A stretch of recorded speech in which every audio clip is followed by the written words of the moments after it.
नमस्कार, सुप्रियाज किचनमध्ये तुम्हा सर्वांचं पुन्हा एकदा मनापासून स्वागत आहे. आज मी तुम्हाला दाखवणार आहे कराची बिस्किट्स. त्यासाठी आपण इथे 1/3 कप पिठी साखर घेतली आहे. त्यात घालूया 1/3 कप तूप. यात तुम्ही बटर पण घालू शकता.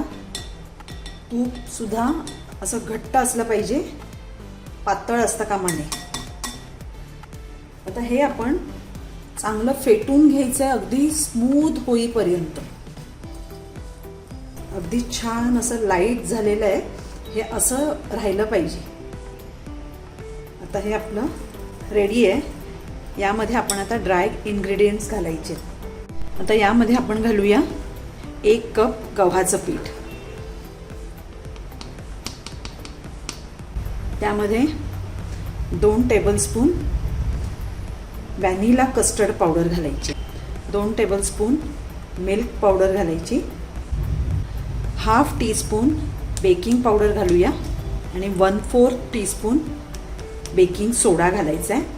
आणि आता हे व्यवस्थित मिक्स करून चाळून घ्यायचे.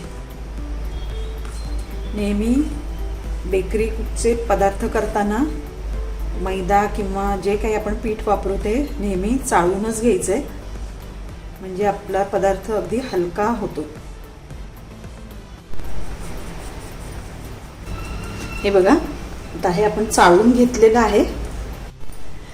आता यामध्ये आपण घालायचे टूटी फ्रुटी ड्रायफ्रुट्स घालायचे आहेत. यात मी बदाम आणि पिस्ता घातलाय. आणि रोज किंवा पायनॅपल इसेन्स घालायचा आहे थोडासा, अर्धा चमचा घालायचा फक्त. थोडंसं मीठ सुद्धा घालायचं आहे यामध्ये, पिंच. हे बघा, अगदी पिंच ऑफ सॉल्ट घालायचं. आता हे सगळं नीट मिक्स करून घेऊया. हे बघा, आता हाताने हे पीठ मळून घ्यायचे. मळून म्हणजे जोर लावायचा नाहीये, अगदी हलक्या हाताने एकत्र करायचंय ते पीठ. यामध्ये पाणी किंवा दूध काहीही घालायचं नाहीये.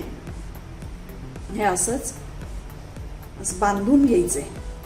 गरज लागली तर थोडंसं तूप घालायला हरकत नाही.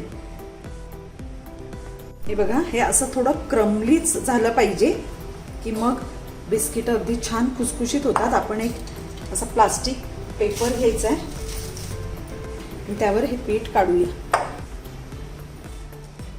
आता तुम्हाला बिस्किट कुठल्या आकाराची पाहिजेत त्याप्रमाणे ह्याला शेप द्यायचा आहे. चौकोनी हवी असतील तर चौकोनी, नाहीतर गोल.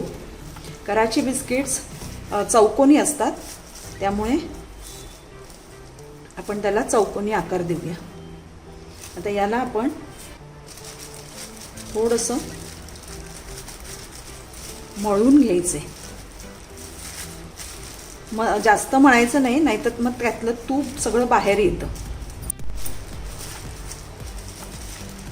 हे असं व्यवस्थित सगळ्या बाजूनी त्याला जरा शेप द्यायचा आहे. हे यासाठी करायचं कारण त्याला मग बाइंडिंग चांगलं येतं. तसा व्यवस्थित असा चौकोनी शेप आला पाहिजे.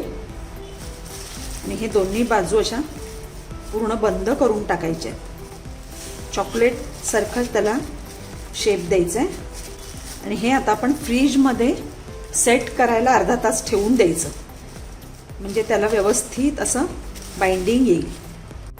हे बघा, असा व्यवस्थित असा सगळ्या बाजूनी दाबून त्याला शेप द्यायचा आहे. आता हे आपण फ्रीजमध्ये अर्धा तास सेट होण्यासाठी ठेवून देऊ. हे बघा, अर्धा तास झालेला आहे.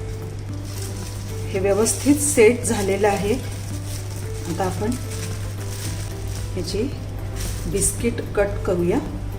ओव्हन मी 180 डिग्रीला 10 मिनिटं प्रीहीट करायला ठेवलं आहे. अगदी पातळ नाही करायची,